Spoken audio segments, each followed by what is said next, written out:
In this section, we're going to look at how to use SEOquake, which is a free add-on for your browser. Now, if you want to use SEOquake, you need to install either Chrome or Firefox. It doesn't work with things like Explorer. If we take a quick look at their website, as you see, they describe it as a powerful SEO toolbox for your browser, and it's totally free, which is nice. So what you can do is you can click here to install it, or you can install it directly into your browser, and I'll show you that in a minute. So as you can see, around about 3 million people have downloaded this add-on. Now, if you don't already have them, what you need to do is first install Firefox or Chrome. If we just quickly look at these. So if you want to install Firefox, just go and search for it within Google and you'll find this website. And I won't actually do it because I've already downloaded it. You just click on download, follow the instructions, and that's it. It's fairly straightforward. In a similar way, if you don't already have Google Chrome, what you might want to do is just search for it. You can just simply click here, and again, it's simple to download and to install. Something that will make life slightly easier for you is within something like Firefox, you can display the menu bar. By default, I don't think it's displayed, and I'll show you how to do that in a second. So firstly, we'll look at installing SEOquake within Firefox. So I've installed Firefox, and this is what it looks like. Something you can do to make life easier is if you just go up to the top here and right click, you can click on where it says menu bar, and that will display the Firefox menu bar. It just makes it easier to use this program. So the first thing we want to do is we want to install the SEOquake add-in, and the way you do that is you go up to Tools once you've made the menu visible, you click on where it says Add-ons, and over here to the right, you see where it says Search for Add-ons? I'll just search using the phrase SEO.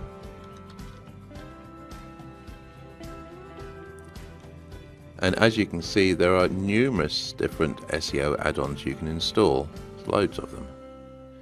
You might want to check out some of these other ones, but in this particular case, I'm going to install this one here. As you can see, this one has the most users, so according to this display here, it's got 28,000 users. Some of the other ones not so much, but there again, you might want to check out some of the other ones. So if I want to install this, I just simply click on it. Then I'll go and click on this button that says Add to Firefox. I just click on the Add button here. And that's it, it's now installed. If you look over here, you can see there's a little SQ icon. So what I'm going to do is I'm going to close down some of these extra windows. And now what I'm going to do is to just bring up a website. It doesn't matter which one, I'll just bring up one to show you. So this is my SEO training website. Now over here, if I go and click on the SQ icon or the SEOquake icon, you get this little box here, and there's various things you can go and examine. So for instance, if I go and click on where it says page info, now in the last chapter we just mentioned things like, keyword density and things like that. So we'll look at that in a second. You'll notice that you can also examine the title and description, and of course you can do this for any website, not just your own website. So it's an easy way of looking at the title and description of your competitor websites. If I scroll down a little bit, I can look at the keyword density. So bearing in mind this particular website is all about SEO training in Perth, it's just about spot on, because the word that's has the highest keyword density is SEO, and that's a keyword density of about 3.8. Then training, which has a density of about 3.2, and then the word Perth, which has a density of 3.09. And then we got various other things like YouTube and website and Google design, WordPress, business, and web. So it's a nice way of just examining your own website so you can see it's focused on the right things. And also, as I say, you can check out competitor websites and see what they're focusing on. So this is the number of single words. It also examines two-word phrases. So in Perth SEO training and Perth SEO and training courses and search engine. Those are kind of the most popular two-word phrases. If we go down here slightly, we can look at other things. We can look at three-word phrases. So SEO training Perth, which is absolutely spot on. That's what I'm trying to, that's what I'm trying to target with this website. So that's pretty good. And we've also got some other things which are not quite as expected, like set up the green screen, because that's another thing I do actually teach here in course, how to do green screen filming.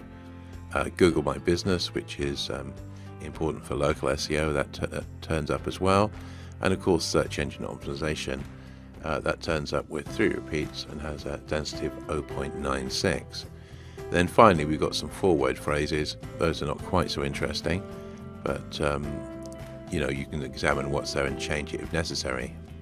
So as I say, this is a brilliant free tool to examine things like your keyword density and just make sure you haven't used a word too many times, and also to see what turns up most. So as I say, this one's about spot on, so the word that comes up first is SEO, then training, then Perth in terms of keyword density, which is exactly what I'm trying to achieve in this case. Incidentally, while we've got this on the screen, there are various other things here. So for instance, if you click on where it says density, you can look at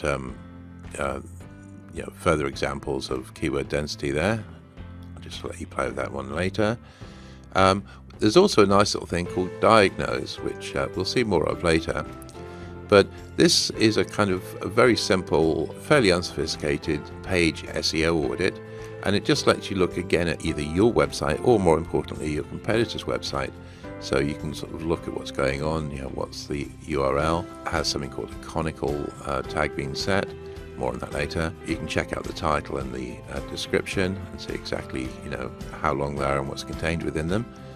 And we've also got other important things, as we'll see in a minute. Headings are very, very important. So if I click here where it says headings, the first heading just simply says SEO Perth, which is just exactly what I want. Down here it's telling me that all the images have alt attributes. Again, more on that later.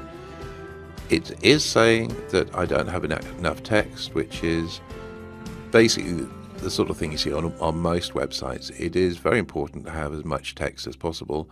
And really it's saying that in this case the ratio between the text and the HTML code is a little bit low. That said, it shows up pretty well, so in this case I'm not too bothered.